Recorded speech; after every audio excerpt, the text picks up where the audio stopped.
Bienvenue dans ce nouvel épisode de la Minute Banque Privée du Crédit Agricole d'Île-de-France. Aujourd'hui, nous allons répondre à une question que bien des clients posent à leurs conseillers. Comment payer moins d'impôts sur le revenu ?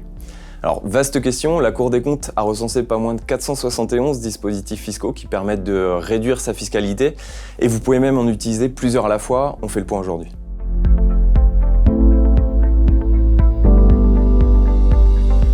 Alors, s'il existe autant de dispositifs fiscaux, ce n'est pas un hasard.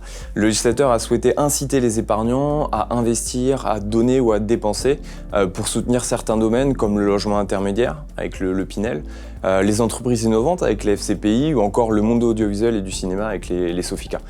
Il existe à ce titre 5 mécanismes principaux qui permettent de réduire sa fiscalité.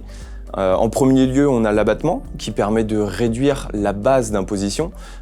On connaît par exemple l'abattement de 30% sur le microfoncier ou alors celui de 40% pour les plus-values. En second lieu, vous avez la déduction. Cette notion qui est voisine de l'abattement vient en diminution du revenu net imposable. Et vous avez là par exemple les versements que vous pouvez réaliser sur un PER, un plan d'épargne retraite, qui viennent en déduction de votre revenu imposable.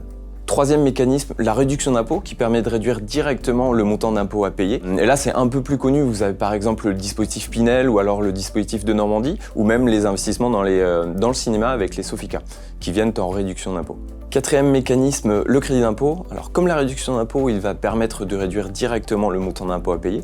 Par contre, si le montant de crédit d'impôt est supérieur à l'impôt à payer, l'administration fiscale doit vous rembourser la différence. Et là, on a par exemple les services d'aide à la personne à domicile qui rentrent dans ce mécanisme de crédit d'impôt. Et enfin, dernier mécanisme, et pas des moindres, l'exonération qui représente une part non imposable des revenus de certains placements.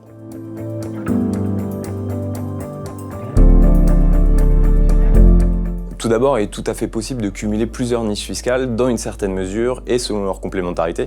Vous avez toutefois un plafond annuel global de 10 000 € en plus des plafonds propres à chaque dispositif de défiscalisation.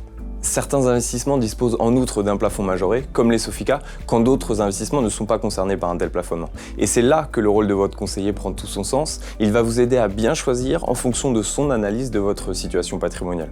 Attention, l'approche fiscale de votre investissement ne doit pas être le seul critère de choix.